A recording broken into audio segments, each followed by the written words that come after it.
They have already attacked a community on Friday, killing 15 people in that community during Friday prayers. This is the group that Miyetti Allah said, don't touch them, that they are our brothers, they are not terrorists. According to the report, Miyetti Allah was saying when army was going to come for this terrorist organization heads on, Miyetti Allah was saying, don't touch them, they're not terrorist organization, they're not terrorists, don't touch them, don't destroy them. Nigerian army was close to wiping all of them out from our forest. In fact, they were already begging because it was Miyetti Allah who invited them to help them fight bandits, because them and bandits were sworn enemies or are sworn enemies.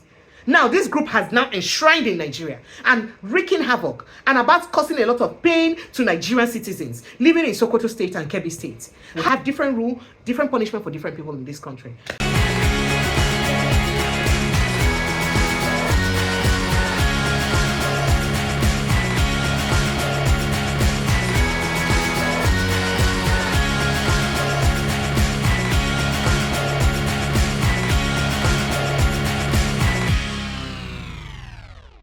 Welcome to Precious Enyi TV. As usual, it's a delight to be with you every day. So today, I want to give us a scoop on this new terrorist group. Yeah, I know you may be saying that I've spoken so much about them lately, but it is scary because the lives of people already matter. And guess what? They've already started attacks. Yes, as I talk to you, they have invaded a village in Sokoto State where 15 people so far have died. This new terrorist organization, Lakurawa, or whatever they call themselves. Now, let me tell you, did you know that this new terrorist group were invited by the Fulani Herdsmen? It shocked you, Abi? Well, this is not even a laughing matter. Yes, they were invited by the Fulani Herdsmen. And that's according to an exclusive report. Just so you know that it didn't come from me, before y'all will come for me and say that, oh, Precious, you're carrying fake news and fake rumor. I'm going to be reading exactly from where I got the story from, so that you would know. And you can verify from people in those villages, because this is according to a top security expert. Of course, you know where. Don't let me name it. It reads, how herdsmen invited Lakurawa, the new terrorist organization, to Sokoto State. And I'm going to tell you all about it. Now, let's read carefully. Just pay attention as we read carefully. Make you know the kind of danger these people don't expose us to. Oh, by the way, I don't even tell you. So this new terrorist group, don't they recruit members? They recruit young people with 1 million naira. You can imagine in a situation where there is immense hardship in the country today. Serious hardship. And somebody offers you, oh, come and join us. Come and join our agenda. Let me give you 1 million. Now flee. Now people go flee, not be wrong. They will jump at the offer. Why? Because of hardship. So that is why whatever policy that this administration of President Bola Ahmed Tinubu is putting in place, that is strangulating Nigerians, that is ensuring that there is lack of or paucity of fund in the economy. It is very dangerous, because it will increase criminality in the country. What it just simply means is that as government, they choke on for one hand for economy, as on no get money for one hand, other people, them bad things then go to happen. Is it that people are kidnapping people for money, or they're doing money rituals, or because normally the human nature is that people will want to survive. People will want to survive, just like these people. Now, these terrorist organizations now, of course, they are funded by, I don't know who, would not take advantage of this situation now to ensure that they now bring in more people, because it's just an ideology. Somebody tells you that, this government is making life difficult for you. Come and join us. I'll give you 1 million naira. You get soft cash where you go spend. You tell me, say you no go join. They will join. They will join, and that's exactly what's happening. And let me read this out to you, right? So, unknown to many, the report reads, the new terrorist group Lakurawa, the army raised the alarm about last week, did not just spring up recently. They did not just start recently. Now, as far back as 2018, it was discovered that the group had commenced operations in Gongono Forest, Tangaza Local Government Area of Sokoto State, 2018, 19, 20, 21, 22, 23, 24. For 6 years now, this terrorist organization has been operating in Sokoto State and Kebbi State. Guess what? It is now 2024 that our Nigerian army are now raising alarm about it. Why are we just raising alarm about this terrorist organization if they've been in existence since 2018? I guess some governors have some explanation to do. But let's go further to read the report. Now, according to the report, it says this is the story. On December 16, 2018, I received a call from then Sokoto State Director of the Department of State Services, Ibrahim Bello, while on a visit to my village. Bello said he wanted to see me for a discussion. I left my village early Sunday morning with my family to meet the DSS boss. At 2 p.m., I received another call from the same person asking if I had arrived Sokoto. I said yes. He asked me to come to the office, which I did without hesitation because my mind is full. I go know what he won't tell me about. Now, moving on, it says, my conversation with the DSS boss while in his office was if I was aware of the presence of a terrorist group in Tangaza Local Government Area. I said no. This was in 2018. Now, he said no, I was not aware.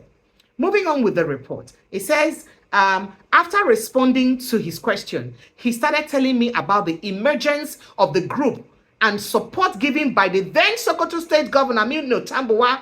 So Aminu Tambuwal, the former deputy speaker, this former speaker was apparently aware of this. Aminu Tambuwal, he started telling him about the support that was given to the then governor of the state, Aminu Tambuwal, to security operatives, including DSS, police, and army, to chase the group out of Gongono Forest. So that means the army was aware in 2018, if this report is anything to go by, that this particular group had been giving assistance by then governor of Sokoto State, Aminu Tambuwal, to help chase them away from their forest. That means the group, the Nigerian army were aware, because this report states that he gave reports to the police, he gave assistance to the police, to the DSS, to the Nigerian army to help chase them away from the forest, the Gongono Forest, where they were. Now, reading this report further, he said Tambuwal had offered series of support to security agencies fighting the group in Gongono Forest,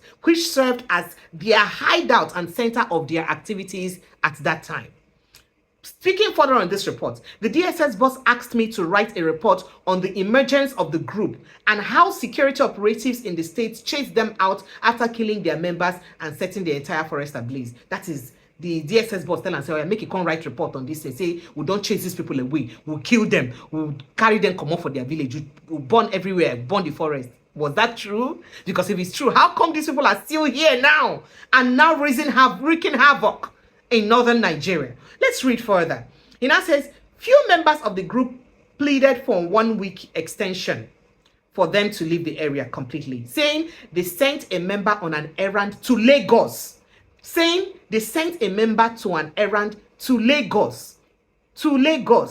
To dispose their cattle, after which they will relocate to where they initially came from.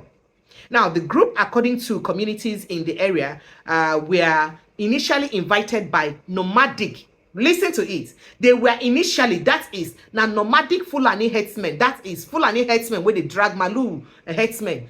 Now invite them, occupying the area for protection. That they ask them to come and help them for protection, because those were the people occupying the area at that time. The Fulani herdsmen that were occupying the area at that time invited these people to come and help them and protect them. Protect them against bandits who were, of course, rustling their cows and attacking them.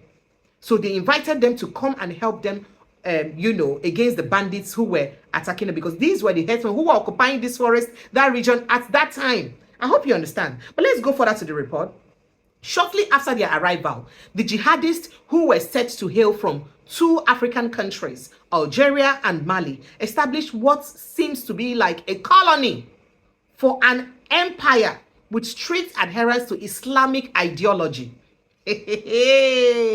So shortly after, they come to help their Fulani brothers, or Fulani herdsmen brothers, to stop them from bandits who attack them. By the way, the bandits are still part of them, same Fulani people, yeah? So shortly after they came, they now established their own jihadist empire, their own colony, with strict adherence to Islamic ideology. Now, the group banned cigarette smoking, alcoholism, adultery, non-shaving of beards among men, and ensured mandatory wearing of jihabs for women. They begin set their own rule for another country in a sovereign state. They started setting their own rule in a sovereign state. We're talking about Sokoto State, Nigeria, under the sovereignty of Nigeria. That's when these people were setting their own rules. Let's move further with the report. Also, the sect enforced zakat on Fulani with large number of heads of livestock sale as enshrined in the Holy Quran. We move further. Now, the group's re-emergence might not be unconnected with the location of the forest and its lush vegetation that stands between the borders of Nigeria and Niger Republic, as well as its proximity to Niger Republic. Now, the country that shares border with Algeria and Mali. Hey, remember, Niger Republic, they share border with Algeria and Mali. And they say these people come from that area. These particular headsmen come from that area. Let's read further. Now, the Malian jihadists were also reported to engage in the struggle to establish a training base for hardline Islamic fundamentalism in the area. They want to establish their own Islamic base. Oh, okay. Now, during the group's first encounter with security agents in the densely populated forest in Gongono, many extremists were killed, after which jihadist flag was recovered. They carry jihadist flag. So they killed them and a flag was recovered. Now, it is their symbol of authority with Islamic inscriptions similar to that of Al-Shabaab. Al-Shabaab, the group operating in Somalia. Al-Shabaab of Somalia. Al-Shabaab of Somalia. Of course, anybody that understands what's going on with terrorism in the world will understand Al-Shabaab and the, Somalia and the Al-Shabaab in Somalia and the terrorist groups there. But let's move further with that. So, after the encounter, the report further reads, with security agents, Miyetti Allah Cattle Breeders Association issued a statement saying the jihadists were not terrorists as claimed, but herdsmen from Mali, adding that nobody should disturb them. So do you now understand how it is now that it is the Fulani herdsmen that brought them into the country? Not only did they bring them into the country, when the army, through the enforcement or through the support of the governor of Sokoto state at that time, Aminu Tambuwa, tried to attack them, killed so many of them and all that, guess what? The herdsmen, through the association of Miyetti Allah Cattle Breeders Association, said, leave them. They no be terrorists. They be our brothers wey come from Mali. They no be any terrorists. Make una leave them. So that means if these people did not stop Nigerian army or did not raise alarm, Nigerian army would have eventually, dealt with these people and gotten rid of them from the shores of Nigeria. So this tells you the reason why terrorism fosters in our country, why terrorism just need a great stop. You need a great stop. Why? Because you have a particular group of people who tell you, oh, they are freedom fighters. You have a particular people who will tell you that, oh, they are our brothers and sisters from the Sahel. They will just tell you that. Now, this is exactly the story. This is the same people who said, oh, when Jonathan got Ejirika to deal with Boko Haram scholars, they say, oh, Jonathan wants to depopulate northern Nigeria. He wants to reduce the population of northern Nigeria. That's why he's doing this. That's why he's doing that. Now, this is exactly what is happening. Or this is exactly what happened in 2018 with this group of people that are now wreaking havoc in northwest Nigeria. Let's read further. So they say, make you no disturb them. Say they no be terrorists. Say may nobody disturb them. That's what Miyetti Allah said. The same Miyetti Allah that their head established established a security agency that is against the laws of Nigeria. But he was later released after being charged for treason. Let's go further. Now, this was despite evidence that they had seized many communities in 2 local government areas of the state and forcing them to pay taxes. Even though, say, this Miyetti Allah people know, say, this particular group don't seize plenty communities. They force them to pay tax, at least in 2 local government areas. Then, they still say, no, they are not terrorists. They should leave them alone. They should not disturb them. What kind of a country are we living in? And we call ourselves a sovereign state. But let's move further. Now, Tangaza Gudu Federal Constituency is surrounded by 2 forests that include Dana Salowa Forest and stretches to Gwadabawa, Ilela, and Niger Republic. And of course, the Kuyanbana Forest, which extends to Gudu and Niger Republic too. So that's why you already know the proximity between Niger Republic and most northwestern states in Nigeria. So moving forward, Sani Alhaji Yakubu, a member of the National Assembly representing the area, revealed that the terrorists have joined forces and vowed to make life difficult for people who are predominantly farmers in that area. Onagusi Shigi, that's what he said, the terrorist said. Quoting him now, he said, the two forests house 2 terrorist groups, the Lakurawa, who claimed to be jihadists from Niger, Mali, Libya, Algeria, and the local bandits. So two terrorist group. The Lakurawa, remember, say them from neighboring countries of Niger, Mali, Libya, and Algeria. In fact, oh goodness. Now, the two groups who were earlier sworn enemies, that is the bandits and the Lakurawa were enemies. Remember that's why the herdsmen invited them to come and help them protect them from bandits. Because these two groups are enemies. So they believe, say, oh, Lakurawa strong past them. They go fit kill them. They go fit fight them. That's why the herdsmen invited them to come help them. And that's why they refused the Nigerian army from dealing with them. Because they thought that, oh, if you deal with them, how will these people now protect us? When you have in a sovereign state, I lack words. But let's read further. All right. So the two groups who were earlier sworn enemies have now joined forces, making it much difficult for deployed security operatives to penetrate or cordon the general area of the forest, as it were. Now, in his motion at the floor of the National Assembly, Yakubu urged the military to deploy more personnel and hardwares to comb the forest to flush out criminals. Now, people, quoting him, he says, people of my constituency are always in shackles of one terrorist group or the other since 2018, and government is doing nothing or not doing enough to free them from the groups or from these groups or the group's wanton attacks and cattle rustling.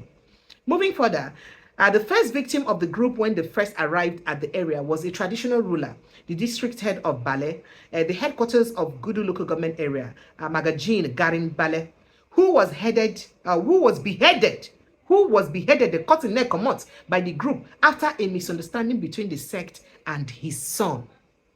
You come from Mali, Algeria, Libya, then you come they kill people for their traditional homes in Nigeria. Niger Republic, Mali, Libya, Algeria, you came from there and then you are already causing, hey, goodness me. All right, let's go further to this. Now, Defense headquarters had raised the alarm last week about the new terrorist group with strongholds in Sokoto and Kebbi State, saying they were already causing havoc. Now, quoting the report further, it says, now that we know where they are, we are already going after them and we will take them out, Defense Headquarters spokesman Major General Edward Boba said. According to him, the sect is linked to Islamic State, ISIS. This Lakurawa is linked to ISIS. Lakurawa is linked to ISIS. He added that when they settled in Sokoto and Kebbi, the people did not raise the alarm until they started their nefarious activities and so on. As I speak to you, there is a video making the round of this same sect, these people, galvanizing people, encouraging young men to come and join them, promising them 1 million naira, promising them food, promising them that. In the midst of the hardship that the economic reforms of the president is causing Nigerians, who, by the way, is now off to another country to attend the Islamic wanting meeting, when Nigeria is not purely an Islamic state, by the way. How do you expect people not to grab this offer? How do you expect people not to grab this offer? Now, speaking of which, by the way, I hope you guys know that we're gradually going to turn this country into something else. Because, this one they pay me, because the tax reform of the government is now going to mandate all revenue generating agencies to stop them from collecting taxes on their own. So you have the likes of a Nigerian downstream, upstream sector and all that not collecting their own taxes or their own revenues. You have the customs not collecting their own taxes and their own revenues. So only the NIRS, which will be renamed, by the way, to NIRS, that is FIRS being renamed to NIRS, will not be the only ones collecting taxes. And maybe through a proxy company. Don't tell me the Alpha Beta Lagos matter is coming to the whole of Nigeria, because that's exactly what it is looking like. That the model of Alpha Beta collecting taxes for Lagos State and giving, the quota of taxes that they recommend is about to take place in the entire Nigeria. That may be what would happen. That's what people are saying. That's insinuation. That's what people are saying that may likely happen with this new tax reform. And that's why some people are against it. Apart from the fact that the tax has some very fundamental parts, which a lot of people, especially from southern Nigeria, encourage. The fact that, if you say you do not take tax, you don't drink alcohol, you destroy alcoholic content and all that because your people don't consume them, but you share from the tax proceeds of alcoholic content. Why? Why do you do that? But that's different. But we've not. So imagine when you stop customs from, even though customs, their own wahala plenty, because the corruption in customs, and in fact, the corruption in Nigerian agencies generally, in fact, the corruption in Nigeria as a whole, it is going to take long. It will take long. Maybe it will be beyond a Jerry Rawlings of Ghana to solve the corruption in Nigeria. A lot of people will say, oh, there was a lot of corruption in Ghana until Jerry Rawlings came in and did what he did, and Ghana is a bit sanitized now. But the Nigerian owner is endemic. Everybody who wants to do something for you in Nigeria must look for something that they stand to gain. Everybody who wants to do something, they will look for something they stand to gain, something that they must benefit from. And every government official is not coming to serve the people. They are coming because of their own selfish interests, because of what they stand to benefit. Tell me, if you stop all the benefits from government officials, if you stop all the allowances and just pay them only salaries, let's not even say minimum wage, just their normal salaries, most of them will not work. Most of them will not function. So why do we have governments come in and out, successive governments encourage this endemic corruption? Because this one is not looking like it's going to be a corruption in another shade and form and level. Well, I just thought for us to raise this alarm. Remember that this new sect, this, what do they call them now? New herdsmen now, Lakurawa group, or new terrorist organization, Lakurawa group, they're out there. They are already causing havoc. As I speak to you today, they have already attacked a community on Friday during prayers. This community were holding their prayer. They don't attack the community, killing 15 people in that community during Friday prayers and rustle about 100 cows. This is the group that Miyetti Allah said, don't touch them, that they are our brothers, they are not terrorists. According to the reports, Miyetti Allah was saying, when army was going to come for this terrorist organization heads on, Miyetti Allah was saying, don't touch them, they're not terrorist organization, they're not terrorists, don't touch them, don't destroy them. Nigerian army was close to wiping all of them out from our forest. In fact, they were already begging that, wait, let our brothers who went to Lagos to sell the rest of our cow come back, let's go. But Miyetti Allah said, leave them, that are brothers, because it was Miyetti Allah who invited them to help them fight bandits, because them and bandits were sworn enemies or are sworn enemies. Now, this group has now enshrined in Nigeria and wreaking havoc and about causing a lot of pain to Nigerian citizens living in Sokoto State and Kebbi State. How do we have people who, out of their own selfish interests, make life difficult for their own people? That's exactly the problem. These are things that we should be talking about. We should raise the alarm, because by the time you know, through forest, the Kukumani, they work for road. Through forest, they'll begin to encroach into southern states. By the time you know now, they will get into the middle belt. Plateau and Sokoto no far from them. Plateau and Benue State no far. By the time you know, they will enter Plateau, Benue, Adamawa. By the time you know, they're already encroaching western or south. They're already encroaching southern states. Is that what we want? We have Boko Haram. We have ISWAP. We have bandits. We have another different sect of bandits and Boko Haram. I don't know what they call those ones. Between bandits, ISOP, and Boko Haram, there's another sect entirely. Now we have this Lakurawa group. In one country. And look at all of them. 80% of the members of this terrorist organization are not Nigerians. Most of them came from other countries. Already they've told you this Lakurawa group, they came from Niger, Libya, Mali, and Algeria to our country to wreak havoc. And when our own military wants to get rid of them, we'll have an association, Miyetti Allah tell you, leave them. They are not terrorists. But now they're killing Nigerians. They are killing Nigerians, destroying the cattle business of some of their own Miyetti Allah members. And we've left them because a particular group, out of selfish interest, did not allow the Nigerian army take decisive action at the time they were supposed to do that. This is a very terrible thing. Very, very terrible. Very terrible. I don't know how we're going to continue like this as a country, because if we continue with the way we are and the hunger we have in our country, with the way these people are already recruiting people, it will be hard though, because almost in every family you see now in the north, with the kind of money they're offering them, in every family now you have 1 or 2 members. What does that mean to Nigeria? What does that mean to the sovereignty of this country? If you have people who create their own laws, collect their own taxes, make their own mandate stand in this country, and we'll have a Nigerian military. With all due respect, Nigerian military, I think it is time the new chief of army staff did something about this. It is time we took away some of the military of personnel at flashpoints in southeastern Nigeria and all that, different checkpoints in southeastern Nigeria. Take them to the northwest. This is where they are needed. While we may still have a few of them in the southeast, maybe, oh yes, for security reasons, but we need to take them to the southwest, because we must nip this in the bud. We cannot continue like this. Imagine this happening in America, where you have a country, where you have this kind of terrorist organization terrorizing your people, and for years they're fostering. Imagine this thing since 2018. 2018, when Tambuwa was their governor. Since 2018, these people have been there. Since 2018, and nothing has been done till now. They were close to being closed in on, and our selfish Miyetti Allah leaders said, oh, leave them, they're our brothers, according to the report that I just showed you. And yes, that's how it is. And it has to be that way. So we have a country where the same rule does not work for the same people. We have different rule, different punishment for different people in this country. Well, this one is beyond saying, may God help us. I hope Nigerians to shine your eyes and see the country that you're into. And I pray that the Nigerian government will do something about this as soon as possible. Thank you for joining this live. Kindly subscribe. And of course, drop your comments below. I'd really love to take your thoughts and reactions. And of course, turn on the notification button and like if you like this video. And help us spread this as fast as possible. Share this video to as many people as possible. People need to hear this. People need to hear this so they will be careful. They need to hear this so they will be careful. I love you all. Thank you so much for joining. Precious in your CV. See you next time. Goodbye.